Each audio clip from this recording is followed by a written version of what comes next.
Hey everyone, ready for another deep dive.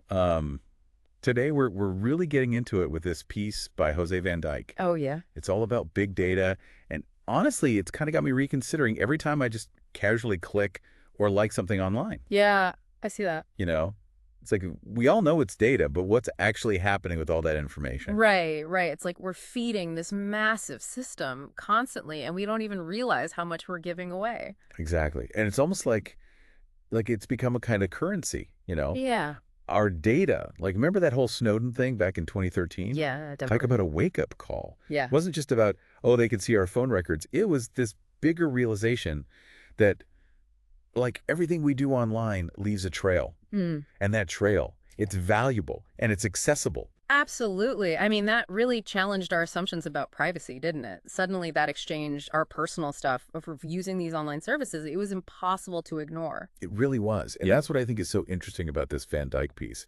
It goes beyond just, oh, the government is watching, to this deeper idea of datafication. Have you spent much time thinking about that word, datafication? Yeah.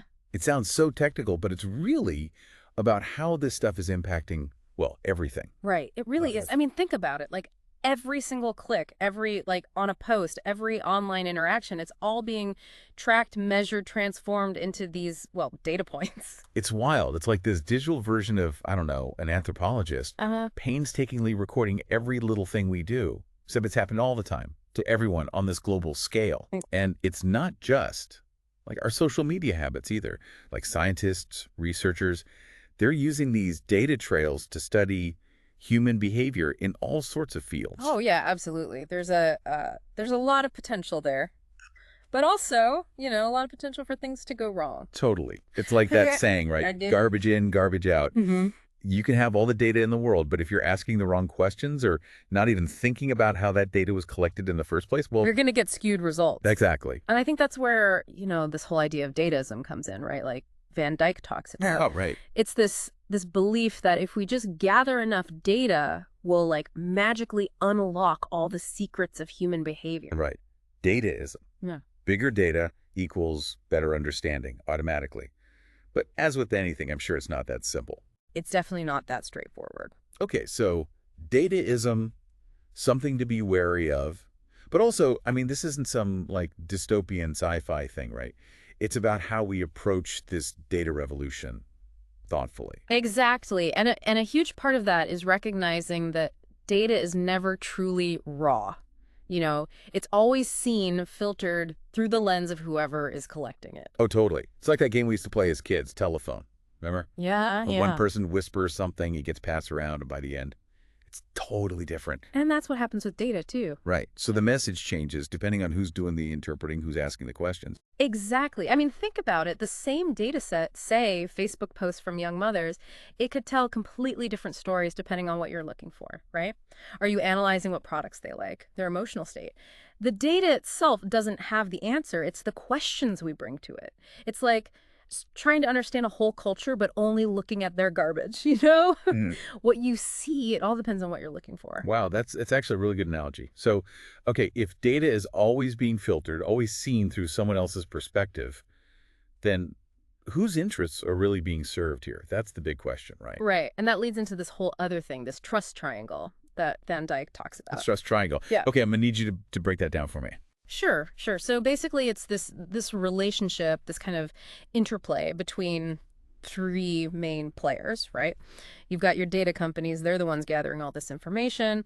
Then you've got your government agencies, they want insights, they want control, right? And then you've got the researchers trying to make sense of it all, caught in the middle. Oh, I see. So it's like a tug of war almost. Each group with their own agenda, pulling on that data. Exactly. And well, it can get kind of messy because the lines between those groups, not always so clear cut. Oh, interesting. So it's not as simple as like, okay, data companies do this, governments do that. How do they overlap? Well, for example, think about data companies and profit, right? They're businesses at the end of the day. So they have to monetize all that data they're collecting. But then they also need people to like trust them to Yeah. feel like their information is being handled responsibly. It's a tricky balance. For sure. And then you bring governments into the mix. And I mean, we've all seen the headlines about data sharing surveillance programs. It makes you wonder, are we talking about like partnerships here or something a bit more, I don't A know. bit more shady. Yeah, Yep. because governments, they have power, right? And access to this kind of data. It gives them, well, a whole new level of ability to keep tabs on people. Absolutely. It can be, well, it's definitely a cause for concern for some. Okay, so we've got data companies trying to make money, governments maybe wanting a bit too much control, and then the researchers just trying to do their thing, find some real meaning in all this data.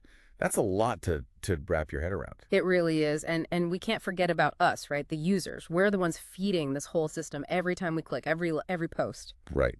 It's easy to feel kind of, I don't know, powerless in all of this, like our data is just being thrown around and we don't have a say. So where do we fit into this trust triangle? What can we actually do? Well, that's where this comparison to Edward Snowden comes in, because it shows that individuals, we can make a difference even when we're up against these massive forces. Yeah, I mean, it's easy to feel like one voice doesn't matter, but you're right.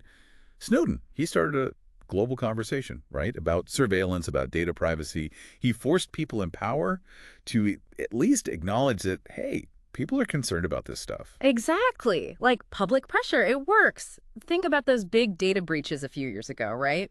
People got upset, they demanded better security, and companies had to, they had to step up. Same idea here. So you're saying we're not totally powerless. We have some agency, some responsibility even in shaping how our data is used. Okay, but let's be real. Like me changing my privacy settings on Facebook, it feels like a drop in the bucket compared to everything that's going on. How do we create real change here? So changing our privacy settings, that's a start.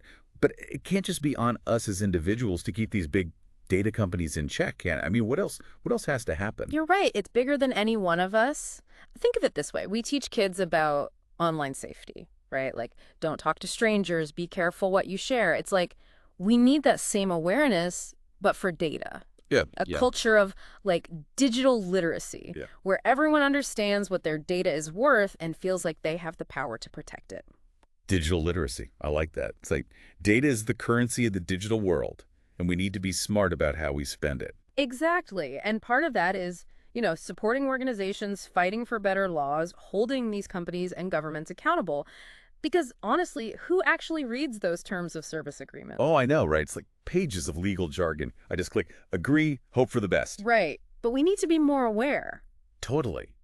But even so, there's this part of me that's still uneasy. Like this idea that all this data, it can be used to predict things about us, even influence our behavior in the future. It's kind of creepy. Yeah, that's the whole dataveillance thing, right? It's not just tracking where we've been. It's trying to figure out where we're going next, what we're going to buy, who we'll vote for even. And it's usually happening without us even knowing.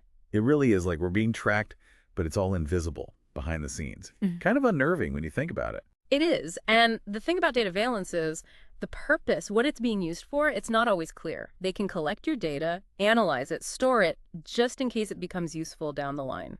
That's a little scary, honestly. Right. I mean, in the real world, there are laws, right, about unreasonable searches and seizures and all that. But online, It gets very blurry, very fast. Yeah. It's this constant back and forth trying to balance security with privacy. And as we depend more and more on technology, the stakes just get higher. right. Man, it makes you think twice about taking those silly online quizzes or surveys. That data's going somewhere. Oh, absolutely. And it's not just about one quiz, one piece of information. It's what happens when it's all put together. All those late night purchases, those Google searches, they build a picture of who you are, what you want, what you might do next. It's kind of amazing, in a way, but also a little creepy. It is the power of data. It really makes you think, what does it even mean to have free will if algorithms can predict, maybe even manipulate, our choices? Right. Big questions. Big questions indeed. Well, on that thought-provoking note, I think we'll wrap up this deep dive into big data, Dataism, and dataveillance. Remember, everyone, knowledge is power, so the more you know about your digital footprint, the better equipped you'll be to navigate this crazy online world. Thanks for listening.